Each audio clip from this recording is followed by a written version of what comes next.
Olá, Barbosa! Olá, telespectadores do TV News! Estamos começando mais um quadro, Raquel Rocha Entrevista, e hoje eu tenho um convidado muito querido, muito especial, não só para mim, mas para toda a cidade de Itabuna, que é o Dr. Silvio Porto, meu querido confrade da Academia de Letras de Itabuna, também da Academia de Medicina, médico, neurologista, presidente da Unimed. Eu nem trouxe o currículo dele todo para ler, porque senão a gente não ia ter entrevista, né? Eu ia ficar aqui só lendo o currículo. Confrade querido, gratidão por sua presença. Eu sei da sua agenda. Gente, a agenda de Silvio Porto é uma das agendas mais complicadas que eu já vi na minha vida, porque assim, segunda-feira tá onde, confrade? Estou em Brasília, na terça tá onde? Estou em São Paulo, na quarta tá onde? Estou em Salvador, na quinta tá onde? Estou em Boston. Cada dia em um lugar diferente. E sexta é o dia que ele atende, que ele faz clínica. Então, assim, é bem complicado, mas a gente conseguiu marcar essa entrevista e eu quero já começar lhe agradecendo por sua disponibilidade em estar aqui para a gente conversar. Raquel, o agradecimento que tem que fazer sou eu, né? Por ter essa oportunidade aqui de conversar com você. Você que é uma pessoa de uma cabeça fantástica, né? E que a gente sabe o seu trabalho. E essas entrevistas suas tem realmente, né? Eu assisti já várias, né? Assisti a de Mércia, assisti de outros confrades também, né? E realmente são entrevistas bem descontraídas, né? Bem agradáveis, né? Eu Vamos dizer digo assim. que é uma conversa entre amigos e uma conversa sincera, né? Com leveza, para a gente tentar olhar, né? Para além do que os olhos veem, para a alma humana mesmo. E aí, tanto é que eu não passo pergunta, todo mundo sabe, pauta, nem pauta, né? Vamos falar sobre o quê? Nem isso eu não falo, eu só chamo para entrevistar e a pessoa vem aqui na cara e na coragem. Bom, eu já tive a oportunidade de lhe entrevistar no documentário que conta a história dos 40 anos da Unimed de Itabuna. Esse documentário, inclusive, está disponível para quem quiser assistir. Só pesquisar Unimed de Itabuna, 40 anos. Eu tive a oportunidade de entrevistar Silvio Porto. Ele contou um pouco sobre a história dele com o cooperativismo, uma história muito interessante, mas eu queria voltar assim bastante aí desde aquela primeira entrevista que a gente fez. Vamos começar por onde você nasceu. Nasceu em Itabuna mesmo? É Papajaca mesmo ou não? Quer dizer, a minha carteira de identidade tem Itabuna, mas na realidade eu nasci em Jussari. Sim. É uma cidadezinha que fica a 60 quilômetros de Itabuna. Na época, quando eu nasci, era distrito de Itabuna, né? Por isso que na identidade persiste até hoje. Itabuna. Inclusive, quando foram me convidar para dar o título de cidadão itabunense, e quando me pediram os documentos para saber de onde eu era, quando viram a identidade, Itabuna. Não, mas você é de Itabuna. Eu digo, eu sou de Jussari. Ah, mas Jussari na época é de Itabuna, aí mudaram para o mérito não sei de que lá. Porque... Então, foi isso que aconteceu, né? Então, quando me perguntam, né, eu sempre digo que eu nasci em Jussari, porque realmente foi o lugar que eu nasci. Né? E gosto muito de Jussari. E passou a infância lá também? Muita. A minha infância, meus avós eram pequenos cacauicultores, né? Mas seus pais faziam o quê? Seu pai fazia o quê? Meu pai também a mãe dele tinha fazenda, né? Meu pai sempre trabalhando lá em fazenda. E vocês né? moravam na fazenda ou Não, na a gente cidade? morava em Jussari, no né? distrito, né? Na parte urbana. Aí na parte urbana tinha a nossa casinha lá, né? A gente morava todo mundo junto, né? Eu, meu avô, minha avó. Todo mundo junto. Família naquele tempo era muito junto, né? Era verdade. Que pena que isso está se desfazendo, né? As casas estão cada vez mais vazias. Aí eu me lembro de tudo, Jussari, minha primeira professora. Muito livre também, eu minha imagino, primeira professora, Dona Lozinha, minha primeira professora foi lá de em Jussari. Que era mulher do delegado Olegário, né? Aí eu me lembro. Outros tempos e um lugar pequeno significa que você era um menino totalmente livre para brincar na rua. Naquele tempo, hoje eu atendi um paciente, Raquel, que a maior reclamação da mãe levou é que o menino fica o dia todo no videogame ou na tela do computador. Aí eu digo, olha, isso são os nativos digitais, né? Eu não sei como é que a gente vai... Porque no meu tempo a gente era o quê? A gente jogava bola, né? Ia pra rua, a gente brincava, jogava bandeira, né? Jogava muitas coisas que era jogos, né, de amigos, tal, né? E que desenvolviam habilidades que hoje as crianças elas não têm mais essas mesmas habilidades. Pois é. A Eu, gente montava a cavalo, ia pra rua, pescava, né? eu trabalho com crianças também na clínica e quando eu comecei a atender criança, eu comprei vários jogos antigos, peão, ioiô, pedrinhas para jogar Três Marias. Comprei um bambolê. Eu tenho quase 15 anos de prática clínica. Sabe quantas crianças que adentraram no meu consultório conseguiram rodar no bambolê, manter o bambolê Rodando. rodando? Nenhuma. Nenhuma, é. Nenhuma. Nenhuma E tinha treino, muitas né? tentaram, mas não tem mais coordenação motora. Você joga uma bola para a criança hoje e alguém joga uma bola na sua direção, você faz um cálculo, não é? Onde você vai pegar, em que momento você vai colocar a mão. Existe algo que é muito instantâneo, mas seu cérebro sabe exatamente, ou sabia antigamente, onde você tinha que botar a mão para pegar a bola.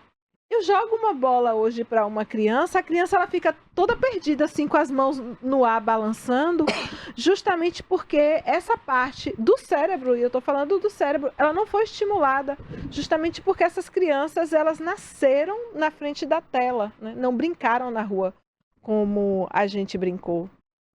Então, eu também não sei como vai ser, né? Essa criança que já nasce em frente à tela. Vão desenvolver algumas habilidades que nós não temos? Vão, claro, né? Mas muita coisa vai se perder, né? Nesse processo. Verdade.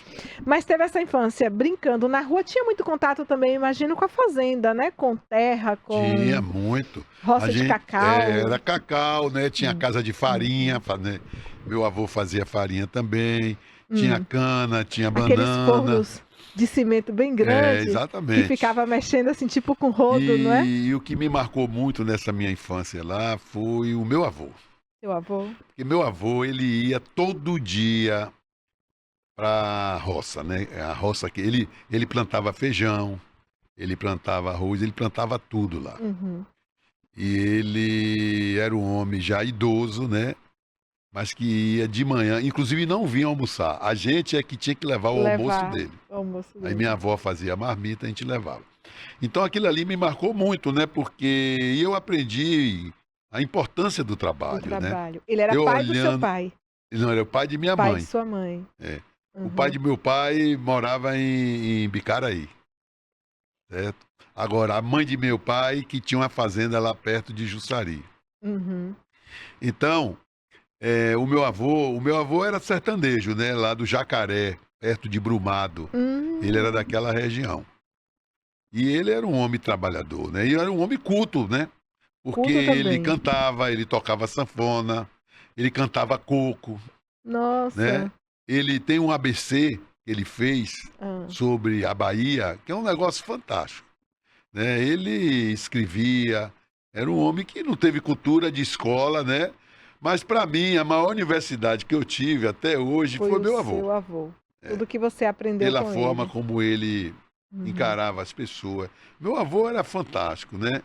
As pessoas que ele encontrava na rua, a ajuda que ele dava, né? Assim, a solidariedade humana. Ele deu muito exemplo disso, né? Qual o nome do seu avô? O nome do meu avô era Melquíades Ferreira Porto. Melquíades Ferreira Porto. Avô materno. Materno. Você tinha quantos irmãos? Eu só tenho uma irmã. Só tem uma irmã? Tive uma irmã, né? Que eu não conheci, Sônia. Sônia. Essa irmã minha, ela morreu com 1 ano. Ah, 1 aninho. Ela teve não sei se foi uma infecção respiratória, uma broncopneumonia. Naquele tempo E as aí, coisas eram difíceis, seus né? pais só tiveram, depois, só foi você e Sione? Não, minha irmã foi a mais velha, a Sione é Sônia. mais velha? Sônia. Ah, Sônia foi a primeira. Sônia a primeira, depois veio Sione, depois veio eu. O seu caçula. Mas a diferença de idade é pouca, né? É pequena. 1 ano ou 2 anos? 1 ano. E antes as famílias eram tão numerosas, assim, a sua família era uma exceção, né? Por só terem tido Meu avô, meu avô filhos. teve 9 filhos, né? 2 morreram cedo, né? Pequenos, né? Naquele tempo. Um nasceu com anos em pé furado, O outro teve o mal dos 7 dias, que era o tétano, né? O tétano É. era Aí chamado... depois o terceiro foi minha mãe, que era a mais velha de todas. Minha mãe Aham. morreu com 102, Que genética quase 101 abençoada, hein, anos, né? confrade? E aí tive um tio também, que era Silvio, que Aham. morreu com 18 anos de acidente Seu de nome foi carro. dado em homenagem a ele? Foi, A esse foi. tio. E meu pai gostava muito dele e minha mãe também. Uhum. Aí eram 3 homens e 3 mulheres. E sua mãe faleceu com 100 e... 100 e um pouquinho, né? Nossa. 100 anos e 2 meses ou 3 meses. Genética aí É. para agradecer a Deus, Ainda a tenho sua, 2 né? tias que estão vivas, uma com 92, Coisa boa. a outra com 85, Uhum. e os 3 homens já morreram Já também. morreu. E até que idade você morou em Jussari? Ó, eu fiquei em Jussari até 6, 7 anos. Ah. Aí depois, meu avô, né, comprou uma casa em Itabuna. Uhum. E aí teve um grande primo nosso, né, Mundinho Rosa, que dizia assim, que dizia para minha mãe que eu tinha que trazer eu e Cione para estudar. Ah, Porque então Jussari vocês... era limitado, não tinha nada, né? Sim. Não tinha escola boa, não tinha ginásio, não tinha nada. Aí trouxe a gente para estudar em Itabuna. E Aí vocês nós viemos para Itabuna cedo, né? para estudar, Para com esse estudar. objetivo. O objetivo Estudou em era que estudar. escola? Eu estudei sempre em escola pública, né? Minha irmã estudou na São Maternal, né? Cione estudou na São Maternal, mas eu estudei em Mas na escola época que pública. as escolas públicas eram Eram melhores. excelentes, eram excelentes. Deve ter feito, inclusive, exame de admissão. Fiz exame de admissão. Não era fácil, não, Não estudar era na fácil. escola E os pública. melhores professores estavam nas escolas Estavam públicas. nas escolas públicas. Como era Itabuna quando você veio morar? Você se recorda? Itabuna era... Eu fui morar ali na rua Benjamin Constant, e hoje é a Rufo Galvão, né? Sim. E Itabuna era cidade provinciana, né? Todo mundo se conhecia. Todo mundo se conhecia. Tinha a rua Benjamin Constant, que hoje tinha a Duque de Caxias, que ficava paralela. Tinha o Beco do Fuxico, né? Que descia. Lá embaixo tinha a rua do Lopes, que hoje é Rui Barbosa. Sim. E mais abaixo tinha duas ruas, né? Era a JJ Seabra. Que é a Cinquentenário que hoje, né? Que foi aberta e hoje é a Cinquentenário, né? A Paulino Vieira também. E tinha depois a Paulino Vieira e tinha a Beira Rio, que era a Rua da Jaqueira, né? Na antiga. E a Beira Rio era tipo praiada, não é? Não era... Era Beira Rio porque tinha um rio logo, rio. Não tinha divisão, não tinha saneamento, tinha nada, né? Mas a margem, ela ia tipo uma praia, não era? Que você podia caminhar em direção ao rio. A gente mergulhava no rio, você atravessava o rio. E tinha o outro lado, né? Onde hoje é o Góis Calmon, Jardim Vitória. O outro lado... Agora, tinha mais para baixo, tinha o Bairro da Conceição, que chamava naquela época Abissínia, né? Aí tinha aquela pontezinha antiga, que existe até hoje, que não passa mais carro. Que e aí tinha aquela região, né? Lá. Aquela ponte dos pedestres. Porque ali também foi de Itabuna, começou também, né? Marimbeta, aquelas coisas lá do lado de lá, né? Aí depois o Góis Calmon se desenvolveu muito, né? E ficou um bairro mais chique, né? De casas mais luxuosas. Aí depois veio o São Caetano, né? Mas o bairro mesmo de Itabuna era Pontalzinho, Bairro da Conceição. E a região central. E a região central, né? E tinha o bairro de Fátima também. Também chamava o Cajueiro, né? Tinha lá o Cajueiro. Depois desenvolveu com Califórnia, aquelas regiões, bairro de São Roque, aquelas coisas lá. E seu pai, como um agricultor, ele tinha em mente que ele queria a importância dos estudos? Ele não pensava em você dando continuidade ao trabalho dele, cuidando das fazendas de cacau? Ou ele, não, meu filho, você vai estudar? E como é que surgiu essa trajetória de eu vou estudar, eu vou fazer faculdade fora, É isso, porque tanto você quanto sua irmã, né?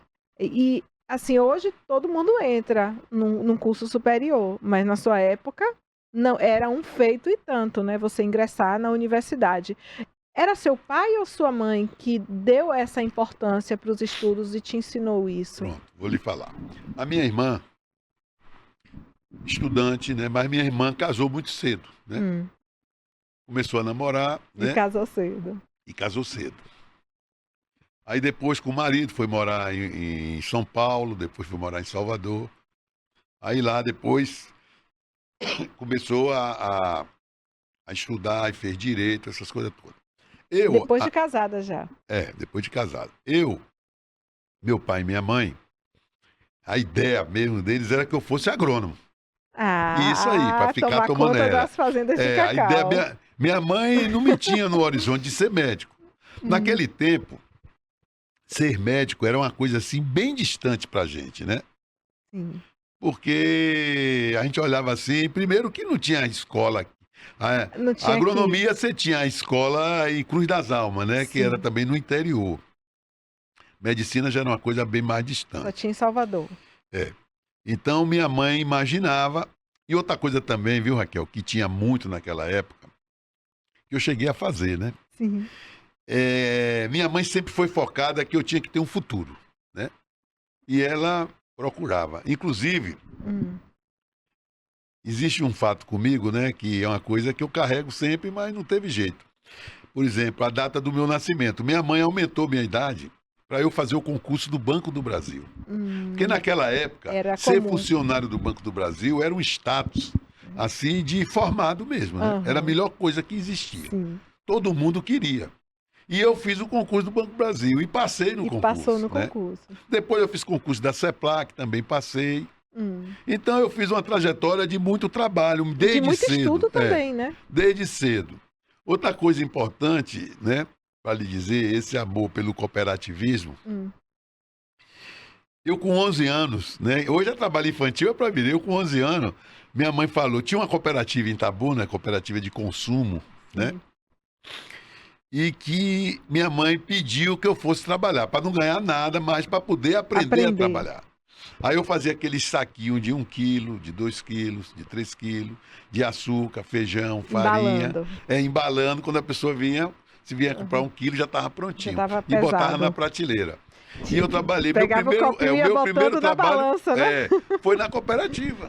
Nessa cooperativa de Quantos anos? Cooperativa, o gerente era o Clemilton, nunca esqueci o nome dele. E você tinha quantos anos? 11 anos. Você começou a trabalhar com 11 anos. Antes eu trabalhava como? Eu trabalhava na feira. Eu ia para a feira com minha mãe e eu via aqueles meninos com um carrinho. Sim. E aí eu dizia o seguinte... Aí eu digo, eu vou querer um carrinho para fazer o carrego.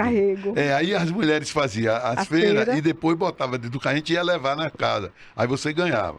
Depois eu comecei também a vender garrafa.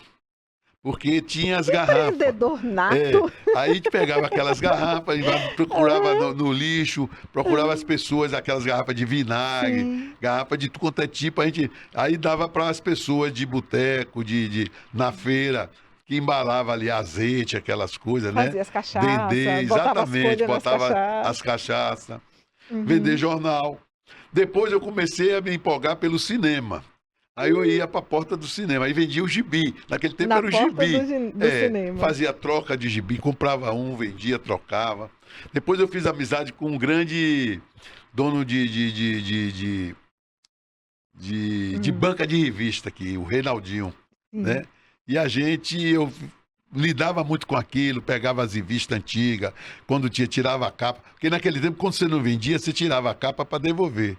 E sobrava o material da revista.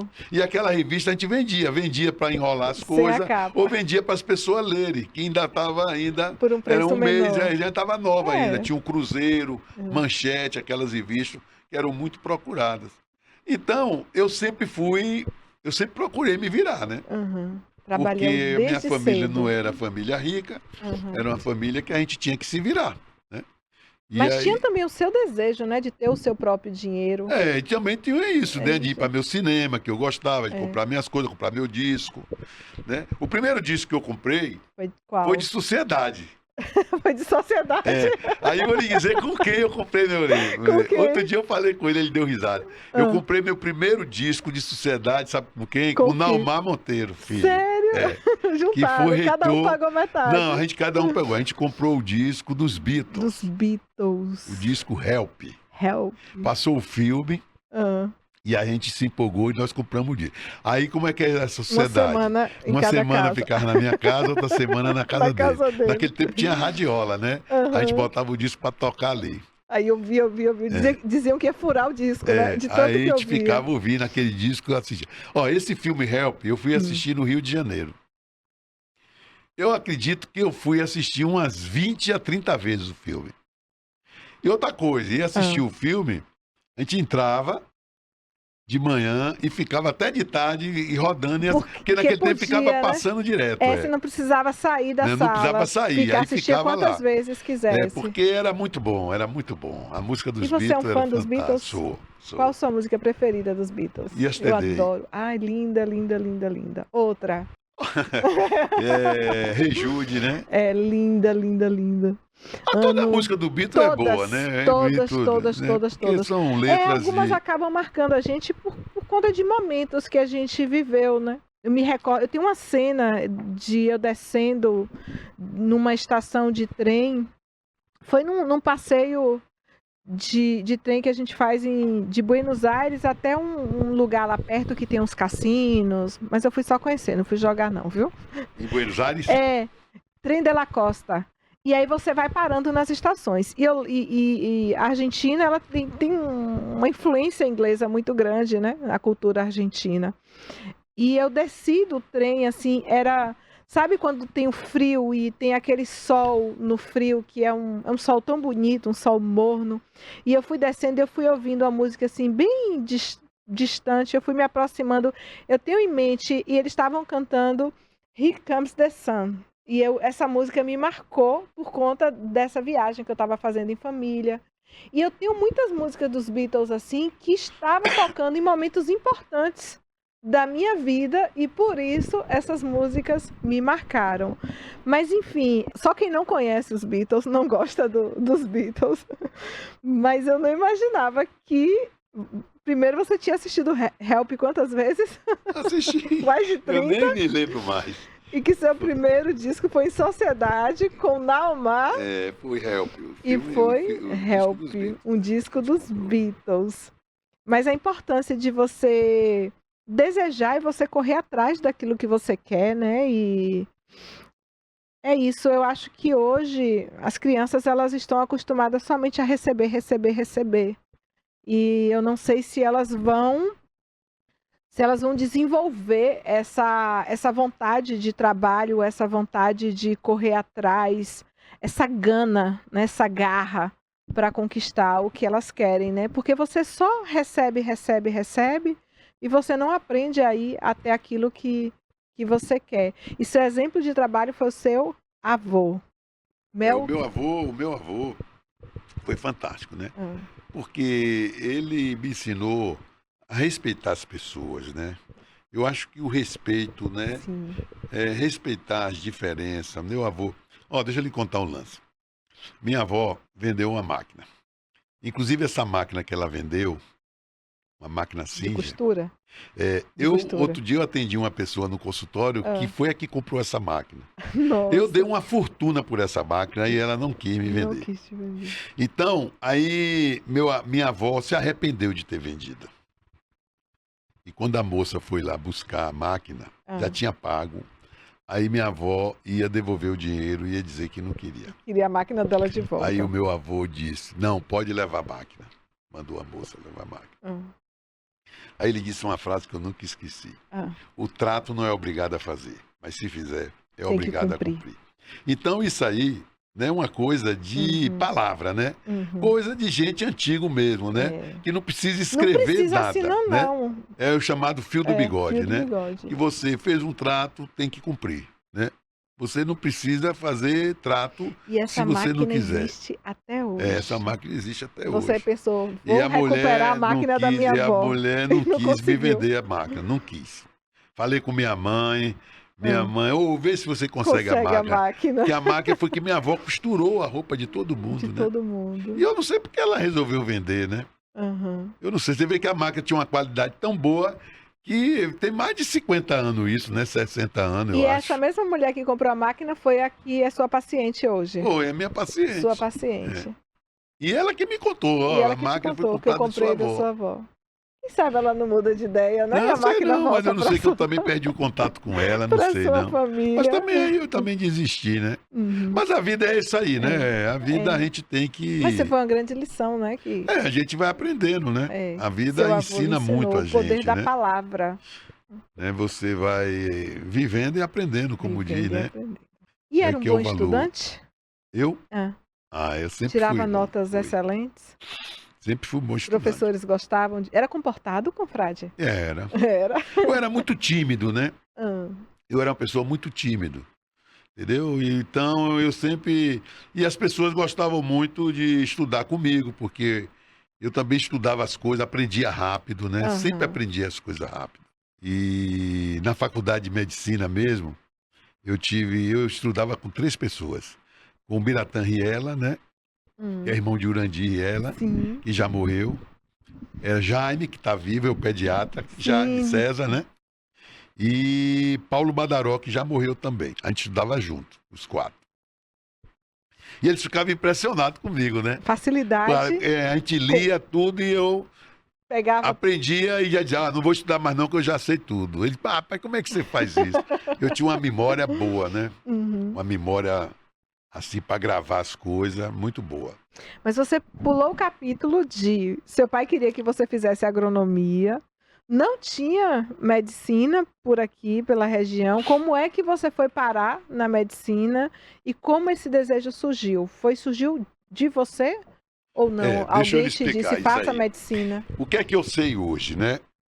Por exemplo, hoje eu tenho 5 filhos médicos, né? Eles me olham, né? E eu sei que seguiram por causa disso. Então, a medicina e o direito são 2 profissões que são dinastia mesmo, né?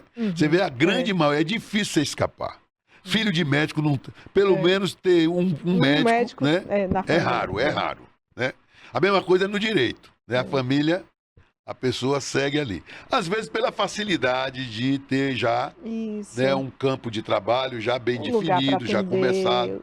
Então você vê realmente que as famílias de grandes advogados, grandes juristas, geralmente a Seguem a descendência segue tradição. aquilo ali. A mesma coisa vai na medicina, você sabe disso. E quem era médico na sua Então, família? não, na minha família não tinha nenhum médico, Aí. né? Meus tios não tinha, né? Um teve uma loja, não deu certo, o outro tinha um caminhão, não deu certo. Foram depois tudo para São Paulo. Naquele tempo o povo viajava Era. muito, né? Procurar novos campos. Então, não tinha ninguém, eu não tinha referência médica nenhuma na família. Eu não sei, olha assim, eu não sei se eu fui o primeiro médico da família, né?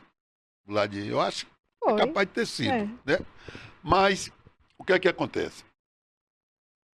E aí, eu estava em Itabuna, Fez ensino médio aqui? fiz. Eu saí daqui só no 3º ano científico. Porque muitas pessoas, acho que família também de posse, ia fazer o ensino médio em Salvador, né? Em outros lugares. Você fez toda a sua trajetória escolar em Itabuna. Aí, um belo dia, tinha o consultório de Dr. Lessa, Alberto Lessa, que era pediatra, no primeiro andar. No segundo andar tinha o de Dr. Cândido. Ele tinha um laboratório e era dermatologista. E aí eu vendo aquelas 2 pessoas de branco naquele tempo, né? Aí me despertou aquilo ali, né? E também eu notei o seguinte, que a minha vocação não era muito para medicina, porque as pessoas diziam assim, eu era muito bom em matemática, muito bom, né? As pessoas diziam, você era melhor, quem gosta de matemática tem que ser engenheiro, tem que ser outra coisa, né? Geralmente não era para ser médico, geralmente quem gostava de biologia, tinha muito isso naquele tempo, né? Depois também os professores meus, tinha o professor Arivaldo, que era oftalmologista, né? E que dava aula de física pra gente, né? Também a postura dele, eu gostava muito, o jeito dele ser e tal. E aí aconteceu o seguinte, né? Quando eu fui, eu fraturei a mão aqui, né? Aí fui no médico ortopedista. Com danação. Não, jogando bola. Fui jogar a bola. Praticando esporte. Praticando esporte. E aí aquele médico, né, Oscar Jesuíno, era grandão. Ele era ortopedista e cuidou de mim, né? E aí eu comecei a me empolgar pela medicina, né? Eu digo, rapaz, eu quero ser como esses caras aí. Por conta dessas referências. Dessas referências de branco e tal. Então, eu tenho a impressão que foi isso aí. Não sei se teve alguma outra coisa aí encoberta, né? Oculta, vamos dizer, Aham. né? Ou se for uma vocação mesmo assim que veio Uhum. Da para alma. florir da alma ou da vontade, eu não sei. Hum. Eu só sei o seguinte, Comunicou aos seus pais, vou que aí fazer eu cheguei e medicina. disse, aí eu disse à minha mãe, digo, olha, eu quero fazer medicina. Parecia uma coisa distante, Eu vou não? estudar. Aí Difícil. minha tia me ajudou, que tinha estudado no 2 de julho Ah, em Salvador. E aí eu fui para Salvador com a cara e a coragem, sozinho. fazer Meu tio me vestibular. levou para fazer o vestibular. Em qual faculdade? Eu passei na Baiana. Na Baiana. Eu passei em odontologia na Federal, Uhum. porque foi o seguinte, como eu tinha feito todo o ginásio aqui e tinha feito o científico, os 2 primeiros anos aqui, Sim. eu tinha uma deficiência grande, né? Uhum. E outra coisa que me prejudicou muito também nessa época do vestibular foi que quando eu fiz o concurso do Banco do Brasil, aí surgiu logo o concurso da CEPLAC. Hum. Aí eu fiz o concurso da CEPLAC e fui trabalhar na CEPLAC. Aí eu fui trabalhar de dia na CEPLAC, aí tive que passar para o turno da noite, Hum. no segundo ano científico. E O era turno da noite mais não tinha fraco. aula, É. não tinha. Eu ia lá para o estadual, todo dia que eu ia lá, voltava sem aula. Os professores não iam, quando iam, não faziam nada, Uhum. dava-se um dever para cada. Então, realmente, eu perdi muito, né? Ficou Uhum. uma falha muito grande na minha formação Porque do tinha que científico. trabalhar. Porque eu trabalhava de dia, né? E De de noite tinha um noite ensino deficiente. era. Quando eu fui para Salvador, tive muita deficiência de aprender, Uhum. principalmente física e química, né? Que eram. Que naquele tempo o vestibular de medicina era biologia, física e química. Não Aí era você foi como é fazer o quê? hoje Um tudo. cursinho em Salvador?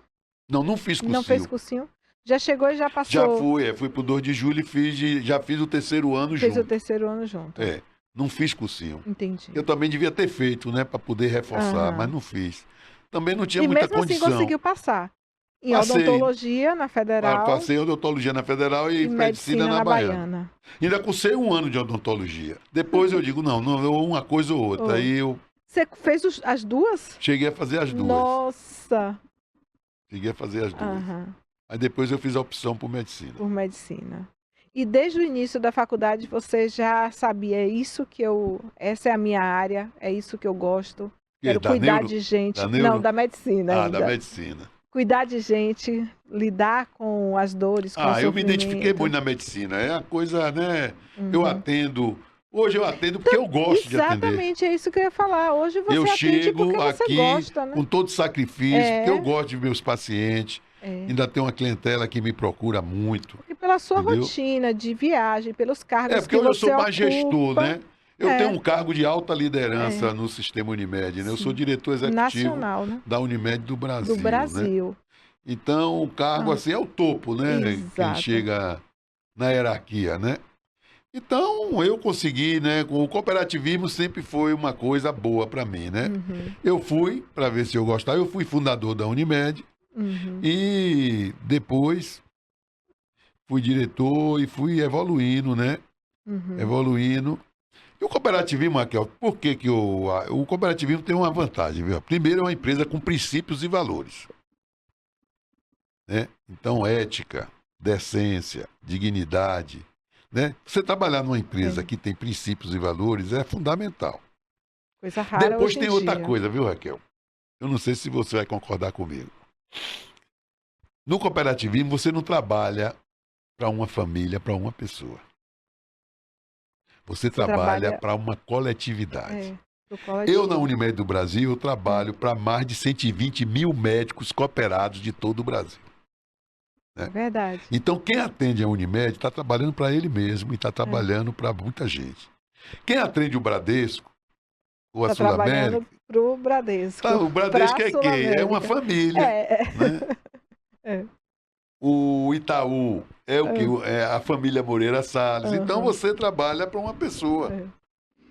Né? E numa cooperativa não, você numa está cooperativa, trabalhando não. para Você você e para trabalha- sua. Você trabalha Para para os cooperados. uma coletividade. Você é um trabalho coletivo.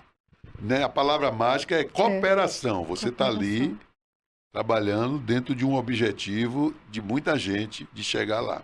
E isso te Então, encantou? nem muita gente tem essa visão, né? Mas É. a minha visão é essa aí, né? É diferente de você trabalhar para, Sim. né? Mas é. Você ser empregado de uma pessoa ou estar trabalhando para enriquecer uma pessoa, né? Aham. Você aí está trabalhando para você mesmo. Então, isso para mim foi um grande diferencial, né? Uhum. Então, né? E hoje, mas é isso, com o cargo que você ocupa hoje, a importância do cargo que você ocupa e até mesmo o seu ritmo de viagem, todos os lugares que você precisa estar, para você continuar atendendo, tem que ser muito amor mesmo, muita vocação. a maioria, nenhum mais atende consulta, nenhum mais, né? Bom, eu só deixei de E operar, as né? pessoas devem estranhar, falar assim, você ainda atende O quando você pessoal fala, tenho que ir para O Itabuna pessoal atender. estranha mesmo. Estranha, né? Mas aí eu atendo por uma questão de gosto pessoal, De gosto. de satisfação. De amor à profissão eu que gosto. você escolheu lá atrás. Pois E é. continua Eu não quero exercendo perder até esse hoje. vínculo, certo? Eu não quero perder esse vínculo. Quer Eu continuar quero, né? atuando Eu como acho assim, médico. né? Enquanto eu tiver energia, Uhum. né? Enquanto eu tiver vontade, eu vou fazendo as coisas que eu acho que eu devo fazer, né? Então basta o quê? Eu acordar de manhã com o motor ligado. E acorda. Acordo com o motor. Se eu acordar, no dia que eu acordar com o motor desligado, olha, eu dei plantão até a Covid, né? 2020, 21, aquela transição, eu dava plantão. Durante o turno da noite, não. Da noite também. O turno dava da plantão, noite? dava. Agora, eu sempre tinha na minha cabeça o seguinte, digo, ó, o hospital de base, que chamava demais, né? Ligava, né? Minha mulher testemunha disso. Na hora que o hospital, eu digo, alô, aqui é do hospital, doutor, chegou um paciente. Eu não ficava, chama o médico aí, o que é que o paciente tem, dá para esperar? Não.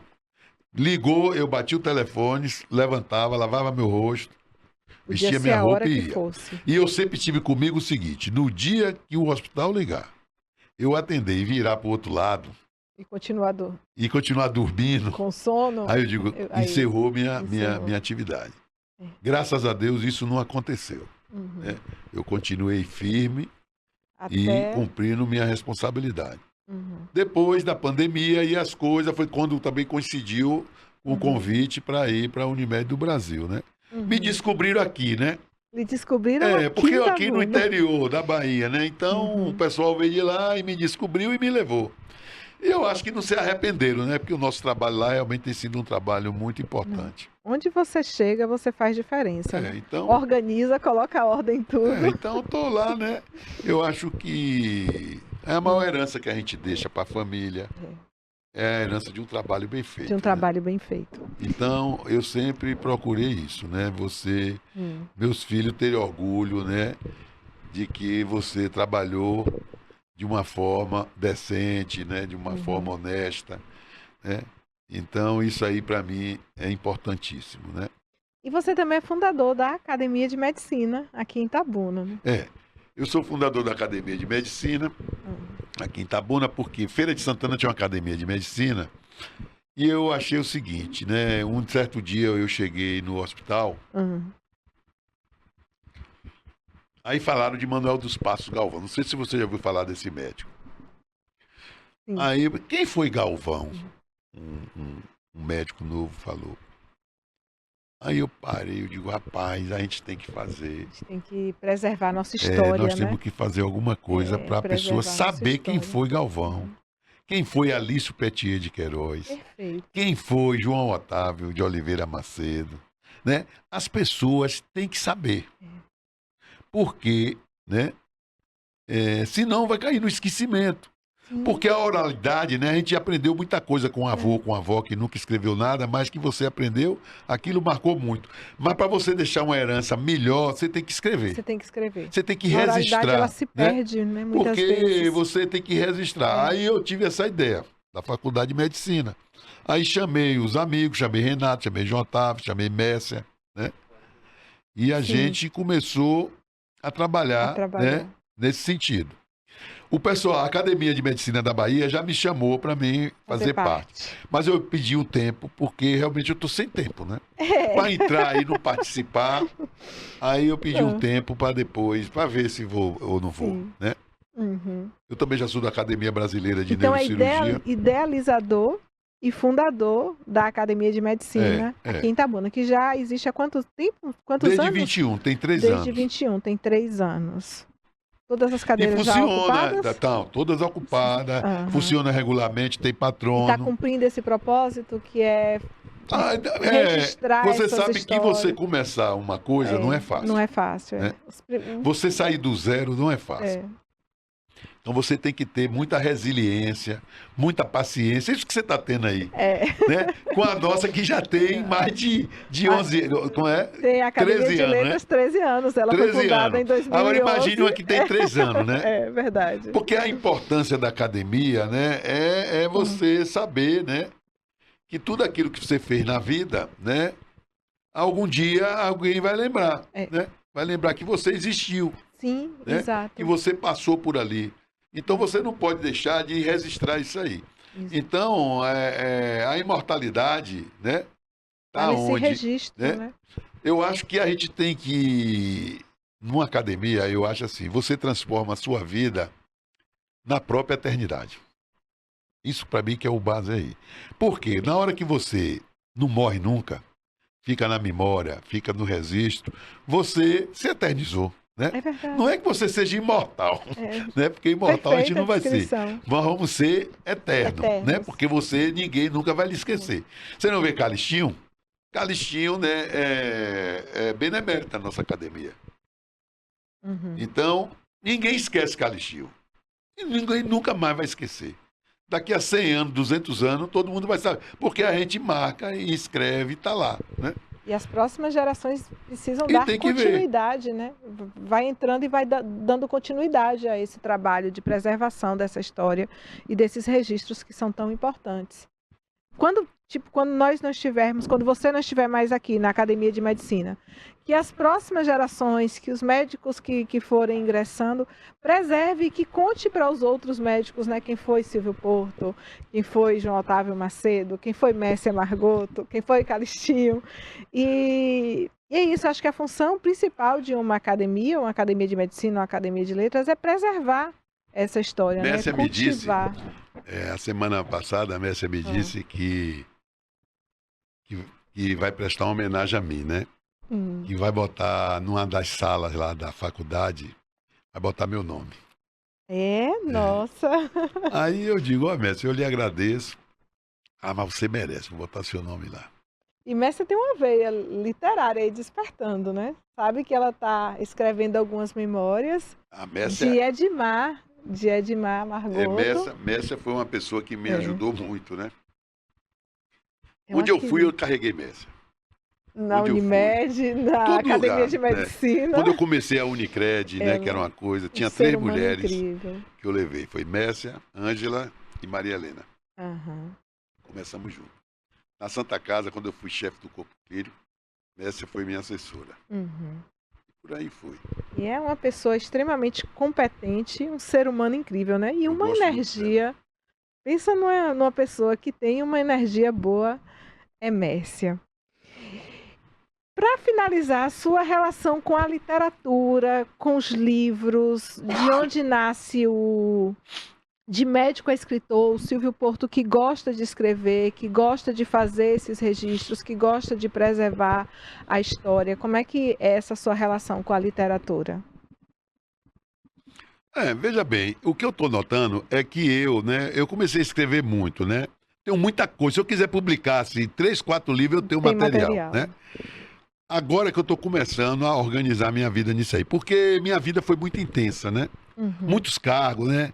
Eu comecei na Santa Casa como diretor médico, depois fui provedor e por aí foi. A organização das cooperativas da Bahia, né? Comecei como conselheiro, depois diretor, Aí eu fui evoluindo nisso aí. Fiz a SODESB, a Sociedade de Neurocirurgia da Bahia, né? Fui presidente da Sociedade Brasileira, que é difícil você chegar lá, do interior, né? Para você ser... Fiz o Congresso Brasileiro de Neurocirurgia. Então, eu fiz muita coisa, né? Eu fiz um congresso, o maior congresso médico da Bahia, do interior da Bahia.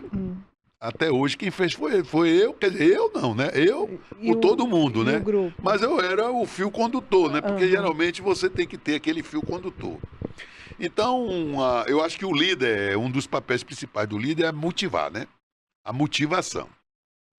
Então, aí eu não tinha muito tempo para pensar nessas coisas, né? Agora, eu sempre gostei de escrever algumas coisas, escrevia discurso, artigo, né? Mas nunca passou pela minha cabeça fazer livro, né?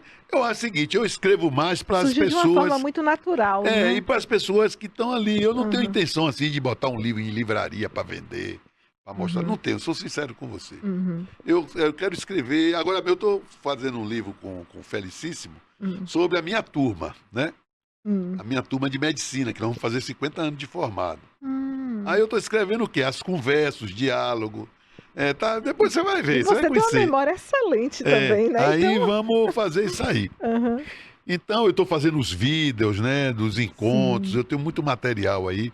Eu vou fazer um material bom. Ó, vai sair um livro Então é e um isso aí. Agora, documentário. por exemplo, eu na minha juventude, né, um escritor que me impressionou muito foi Hermann Hesse. Foi o meu escritor da minha Da juventude. sua Ó, juventude. Siddhartha, Demian, O Jogo das Pérolas de Vida. Eu li quase todos os livros de Demian, ou de Hermann É, Hesse. irmão. Alemão, né? Austríaco, eu acho, né? Não sei nem. Era um A austríaco língua que ele alemão. escrevia era alemã, né? Mas Eu eu acho acho que que ele ele era era austríaco, é. austríaco alemão. É. Então, Siddhartha foi um livro que me marcou muito, né? E Demian também, um livro muito profundo, né? Uhum. O Lobo da Estepe, que livro que me impressionou demais. Então, aí depois a gente foi descobrindo, né? Graciliano Ramos, Vinícius de Moraes, né? Vinícius de Moraes a gente adorava, né? Lá na Uhum. República a gente só falava de Vinícius de Moraes. Moraes. Que Vinícius de Moraes era debochado, né? Fazia aquele show, bebendo uísque, aquelas coisas. Uhum. Escrevia coisa das mulheres, né? Receita de mulher, soneto da fidelidade, tudo aquilo que a gente Verdade. gostava, né? Uhum. Então o Vinícius era fantástico, né? João Cabral de Melo Neto. Aí a gente foi conhecendo Uhum. tudo, né? Drummond, né? Então a gente foi lendo, a gente sempre, né, gostei muito, né? A literatura sempre fez parte da É, sua vida. e Jorge Amado, E né, Jorge que é o Amado, o nosso grande grande Jorge mestre, né? Amado. Jorge Amado é uma Uhum. pessoa, né, que escreveu a Bahia para o mundo, né? Eu acho Uhum. que mostrou o Brasil para o mundo, né? Mostrou, mostrou. Então E a é nossa região, né? impressionante, A é região impressionante. cacaueira também. Então eu acho que quando a pessoa fala de onde ele é, fala de sua origem, aí é o que eu dou importância, o cara como Jorge Amado, um cara como Ciro de Matos, né, que fala da gente dele, né? Exato.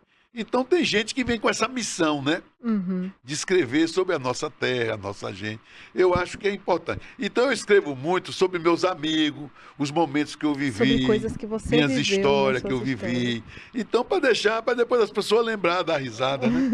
Então é isso aí, Raquel. E a nossa entrevista foi justamente isso. Você falou, eu valorizo as pessoas que falam da sua história, da sua terra, das suas origens. Foi exatamente É isso isso, aí, a né, gente que a não gente fez pode, aqui hoje. né? Eu vim de onde eu. É, de onde eu Então, vim, de eu onde fiz eu carrego vim. na feira, eu vendi gibi na porta do Pois cinema, né? é. Eu trabalhei aos 12 anos numa cooperativa e se orgulhar Eu não tenho dessa vergonha da minha trajetória. história, não. Tenho Uhum. vergonha, não. Tem gente que tem, eu não, eu conto tudo. É uma história muito bonita, a sua história. E eu Porque acho que eu uma também, o palavra. que eu quero falar com isso, é isso que eu digo a meus filhos, né? Meus filhos, com 18 anos, já estão com o carro na mão, né? Aham. E eu fui ter um carro depois que me formei, né? Eu não andava em casa de piscina, tomava banho de rio, não tomava banho de piscina. E não andava em restaurante, nada. Então minha vida era uma vida simples, né? Mas eu lutei, trabalhei para que meus filhos tivessem a vida que eu não tive. Uhum. E é isso que eu acho que é o grande, né? O grande Legado, é o legado que a gente exemplo faz. de É a trabalho. gente saber, e eu quero dizer, se alguém assistir isso aí, eu quero dizer o seguinte, que o estudo, a educação, é o grande legado que a gente pode deixar para a Maior família, herança, para todo né? mundo. É a maior Maior herança. herança. Porque a gente mostra que quem vem A lá de maior baixo herança. pode chegar quem está lá em cima hoje. Mas só chega através do estudo, a não ser que vá para a delinquência. É. Mas quem foi pobre um dia pode não ser amanhã. E eu conheço muita gente, e aqui nessa região é muito comum, muita gente que quando eu era pobre era rico, né? Aham. Hoje eu não tô rico não, né? Embora muita gente Mas pense que está eu seja bem, hoje rico. está bem.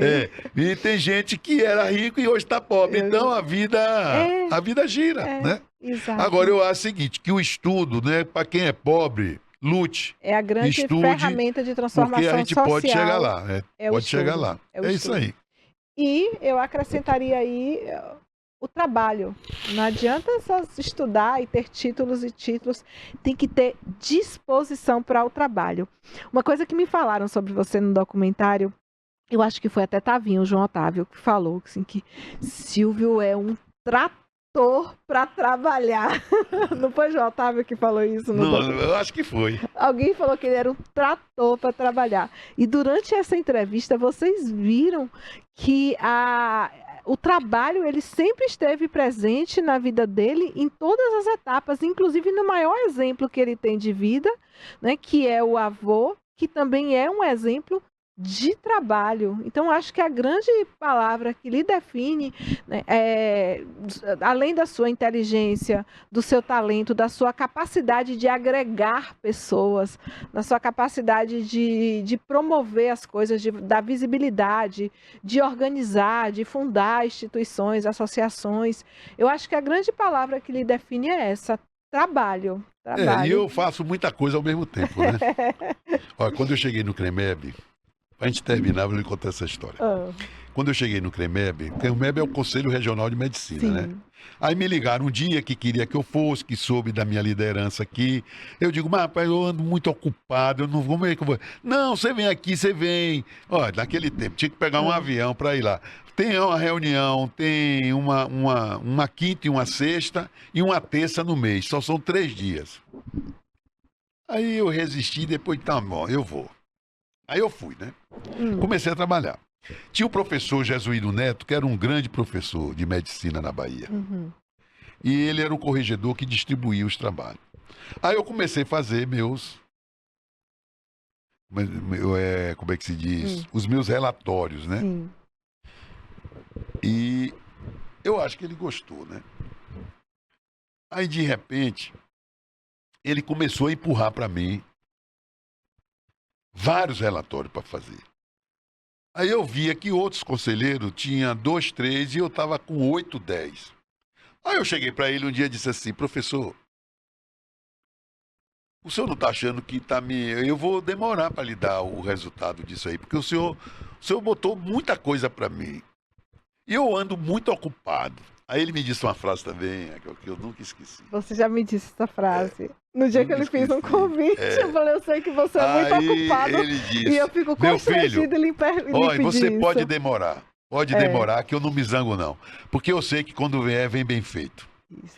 Porque se você quiser uma coisa bem feita, Peça entregue para quem é ocupado. a uma Porque pessoa os desocupados são desocupados porque não sabem fazer Não nada. sabe fazer nada. Então não se Exato. preocupe de demorar. Peça para uma Porque pessoa não ocupada. adianta, pode deixar aí. Então isso. essa frase eu nunca esqueci. Eu sempre digo isso aí Não foi. para Você me disse mostrar, essa né? frase num momento muito importante. Né? Pois Quando é. eu falei assim, confrade, eu estou constrangida. Silvio Porto, ele é diretor de comunicação da Academia de Letras de Itabuna. E eu fiquei muito constrangida, sabendo da agenda dele, sabendo de todos os cargos que ele ocupa, em fazer um convite como esse, né? Para dar mais trabalho para ele. E eu falei, confrade, eu estou constrangida em lhe fazer esse convite, mas estou fazendo. E ele me respondeu exatamente isso, né? Se você quer que algo seja feito, peça a uma pessoa ocupada. E ele teve ideias brilhantes, essas ideias já foram colocadas em prática e está fazendo um trabalho lindo, como todos que você fez nessa vida. É uma trajetória para se orgulhar muito, viu, confrade? Eu sei que tem muitos anos ainda pela frente, porque sua mãe faleceu com mais de 100 anos, e com essa genética abençoada, você ainda vai fazer muita coisa, ainda tem uma trajetória aí. Mas Eu só quero energia e saúde, né? Mas assim, tem muita coisa para fazer, mas assim, até aqui já é uma trajetória muito bonita que você tem que se orgulhar.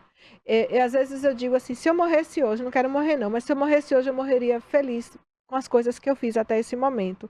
E eu fico imaginando, imagina você assim, fala, Deus, eu quero ficar aqui mais um pouco.